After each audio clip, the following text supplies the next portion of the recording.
Many of us who have undergone humiliation know how difficult it is to forget and forgive. We may be very righteous, endowed with clarity, broad minded, but still, if we are humiliated, that too over and over again, we hardly forgive the person who has humiliated us. That's exactly what happened to Dhritarashtra. Dhritarashtra was the father of the Kauravas engaged in the Mahabharata war we are talking about. Though he was often portrayed as a real villain in the entire epic, to be fair on him, he was not exactly that. He was a victim of insults that he had gone through all his life. He was a great scholar, knower of all scriptures, well versed in warfare techniques, and had a keen sense of righteousness. He was the elder of the two princes, the heirs to the throne of Hastinapur. He was qualified in all respects to ascend the throne. But his faith conspired against him, and he was disallowed from becoming the king just because he was born blind. He was bypassed, and his younger brother Pandu was made the king. Was it his fault to be born as a blind? Even though he was blind, he was quite capable of ruling the kingdom, but he was not allowed. His only fault was that he cannot see with his eyes, though he was endowed with inner vision. Well, after the untimely death of his younger brother Pandu, who had superseded him, either he or his son Duryodhana should have been made the king. But the claimant to the throne was his younger brother's son Yudhishthira. Even when his children were growing up, the teachers and all elders were partial to Pandu's children and not to his.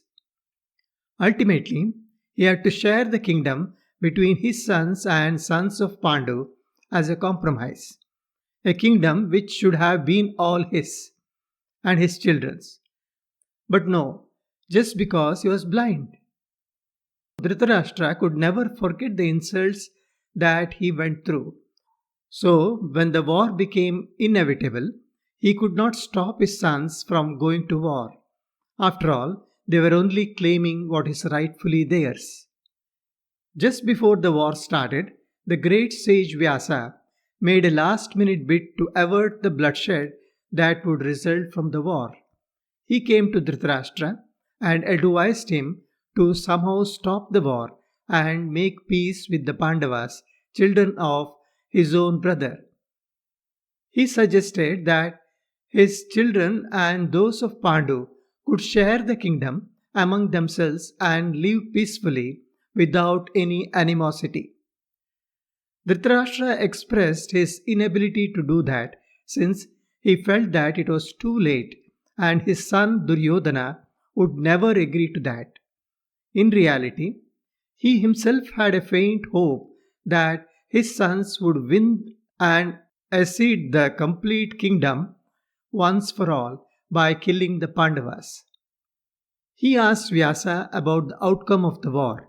Who would win? Vyasa was non-committal.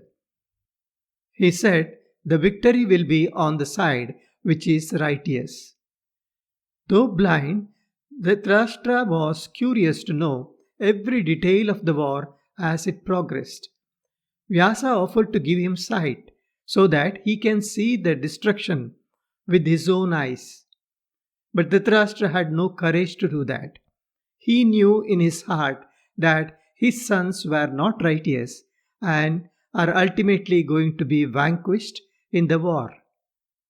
Finally, seeing the futility in convincing the king, Vyasa gave divine vision to Sanjaya, a close associate of Dhritarashtra, so that Sanjaya could describe each and everything that happened on the war field to the Dhritarashtra. It was this Sanjaya who narrated the entire Bhagavad Gita to Dhritarashtra, blessed with the divine sight given to him by Vyasa. All attempts to evade the war failed. Neither party was prepared to give up. So all of them assembled face to face in a place called Kurukshetra, a place in the state of Haryana in modern India. Mahabharata says that there were 11 Akshohini army on Kaurava side and 7 Akshohini on the Pandava side. Can you guess how big a number an Akshohini is? An Akshohini works out to 21,870 chariots driven by 65,610 horses, 21,870 elephants, and 109,350 foot soldiers. This is in addition to warriors who fought either sitting on these chariots or riding the elephants. The entire thing works out to more than 393,660 chariots, 393,660 elephants, 1,180,980 horses, 1,968,300 soldiers engaged in the war. An unbelievable number. These warriors not only had various weapons, astra and shastra, but also mantrastra, divine weapons that get energized by secret mantras. Quite a scary sight it should have been. Mahabharata says that hordes of vultures and ravens were hovering around in the skies in anticipation of huge feast of dead bodies. In addition, ghosts and other bloodthirsty evil spirits were also waiting for the kill. Let us see what happened then in the next section.